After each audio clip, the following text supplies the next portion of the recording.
Focus నేను లక్ష్మి.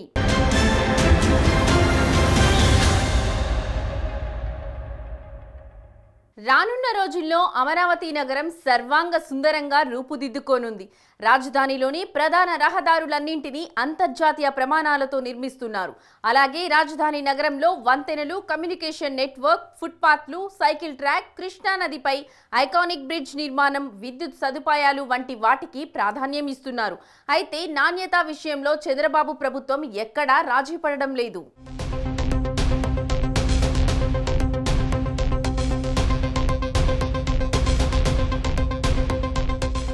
అమరావతి నగర నిర్మాణానికి కేంద్రంలోని నరేంద్ర మోడీ ప్రభుత్వం కట్టుబడి ఉంది. కేంద్ర ఆర్థిక మంత్రి నిర్మలా సీతారామన్ లోక్సభలో ప్రవేశపెట్టిన తాజా బడ్జెట్లో ఈ విషయం వెల్లడించారు. నిర్మలా సీతారామన్ ప్రకటనతో రాజధాని కోసం భూములిచ్చిన రైతులు ఊరట చెందారు. దీంతో ఇప్పటివరకు పెండింగ్లో ఉన్న అమరావతి పనులు రానున్న రోజుల్లో ఒక కొలిక్కొచ్చే అవకాశాలున్నాయంటున్నారు నిపుణులు. కాగా రాజధానిలో ప్రధాన మౌలిక వస్తువులకు సంబంధించిన అనేక పనులు ప్రస్తుతం పెండింగ్లో ఉన్నాయి.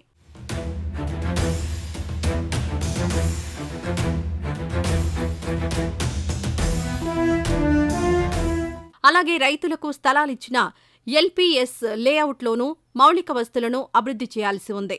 ఈ మొత్తం పనులకు 50,000 కోట్లకు పైగా ఖర్చవుతుందని అప్పట్లోనే తెలుగుదేశం ప్రభుత్వం అంచనాలు రూపొందించింది. అంతేకాదు 41,000 కోట్లకు టెండర్లు కూడా పిలిచింది చంద్రబాబు సర్కార్. అయితే వీటిలో 5,000 కోట్లకు పైగా పనులు మాత్రమే పూర్తయ్యాయి. గతంలో చేసిన పనులకు కాంట్రాక్టర్లకు 1,300 కోట్ల బిల్లులు చెల్లించాల్సి ఉంది.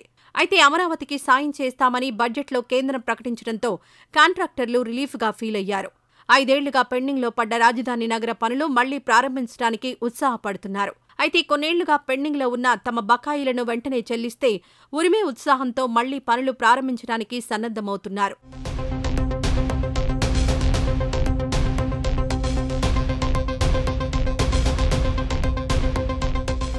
ఇదిలా ఉంటే అమరావతిలో ఇబ్బడి ముబ్బడిగా పెరిగిన ముళ్ల చెట్లను తొలగించడానికి కనీసం 2 నెలల సమయం పడుతుందన్నారు ఆంధ్రప్రదేశ్ మున్సిపల్ శాఖ మంత్రి నారాయణ. అలాగే నిలిచిపోయిన పనులకు మళ్లీ డీపీఆర్లు, అంచనాలు సిద్ధం చేయడానికి 4-5 నెలల సమయం పడుతుందన్నారు. కేంద్రం నుంచి ఆర్థిక సాయంపై గట్టి హామీ లభించడంతో 4-5 నెలల్లో మళ్లీ నిర్మాణ పనులు ప్రారంభిస్తామన్నారు. కాగా అప్పటికి కేంద్ర ప్రభుత్వం ఇచ్చే నిధులు ఆంధ్రప్రదేశ్ ప్రభుత్వానికి అందుబాటులోకి వస్తాయన్నారు పురపాలక శాఖ మంత్రి నారాయణ. వీటన్నింటికీ అప్పట్లో 41,000 కోట్లు ఖర్చవుతుందని తెలుగుదేశం ప్రభుత్వం అంచనా వేసింది. అయితే ఇప్పుడు ఖర్చు భారీగా పెరుగుతుందన్నారు ఆయన. అమరావతి నగరంలో నిలిచిపోయిన పనులన్నింటినీ మొదలుపెట్టడానికి ప్రభుత్వం సిద్ధంగా ఉందన్నారు మంత్రి నారాయణ. ప్రపంచంలో ఉన్న టాప్ 5 రాజధానిలో ఒకటిగా ఉండాలి. ఒక డిజైన్లే కాదు, ఇక్కడ చేసే ప్రతి పని వల్ల ఆర్థికంగా రాష్ట్రం డెవలప్ కావాలి. ఇక్కడ ఏ యాక్టివిటీ చేసినా దానివల్ల రాష్ట్రంలో ఉన్న పాత జిల్లాలు 13 జిల్లాల్లో ఆర్థికంగా పెరగాలి. బిల్డింగ్లే కాదు, అలా యాక్చువల్గా డిజైన్ చేసాం. దానికి సింగపూర్ గవర్నమెంట్ వాళ్ళ సపోర్ట్ తీసుకున్నాం. నార్మన్ ఫాస్టర్ అండ్ పార్ట్నర్స్ వాళ్ళకి డిజైన్ ఇచ్చి ఫైనల్గా వాళ్ళ దగ్గర డిజైన్ చేయించాం.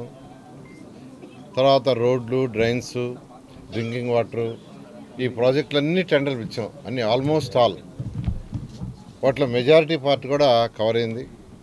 అయితే అధికారుల కోసంగా హౌసెస్ షీర్వాల్ టెక్నాలజీలో దాదాపు 90% అయిపోయినాయి. మంత్రులకు కావచ్చు, సెక్రటరీలకు కావచ్చు, రకరకాల గ్రేడ్ అధికారులకు కావచ్చు చేశాం.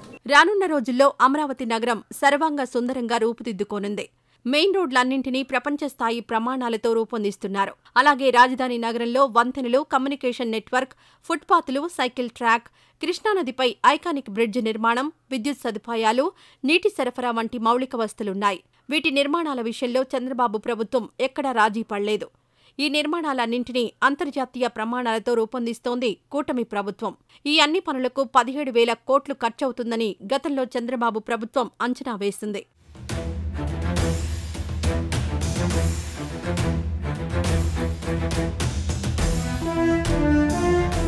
రాజధాని నగరంలో కూటమి ప్రభుత్వం దృష్టి పెట్టాల్సిన పనులు కొన్ని ఉన్నాయి. హైకోర్టు, సెక్రటేరియట్, ఆయా విభాగాధిపతుల కార్యాలయాల టవర్లు, న్యాయమూర్తులు, మంత్రుల నివాస భవనాలు ఇందులో ముఖ్యమైనవి. అలాగే ఎమ్మెల్యేలు, అధికారుల నివాస భవనాలు కూడా పెండింగ్లో ఉన్నాయి. ఈ భవనాల నిర్మాణాలకు 8,700 కోట్లు ఖర్చవుతుందన్నది ఒక అంచనా. వీటిలో 1,505 కోట్ల పనులు ఇప్పటికే పూర్తయ్యాయి. కేంద్ర ప్రభుత్వం అందజేసే 15,000 కోట్ల రూపాయలతో రాజధాని నగరంలోని ప్రధాన మౌలిక వస్తుల పనులు ఒక కొలిక్కి రావచ్చు. ప్రస్తుతం మెజారిటీ మౌలిక వస్తులపై కూటమి ప్రభుత్వం దృష్టి పెట్టింది. అలాగే ఇప్పటికే రాజధాని నగరంలో వివిధ ప్రైవేట్ సంస్థలు భూములు తీసుకున్నాయి. ఈ ప్రైవేట్ సంస్థలు కూడా తమ భూముల్లో నిర్మాణాలు చేపట్టడానికి త్వరలో ముందుకు రావడం ఖాయంగా కనిపిస్తోంది.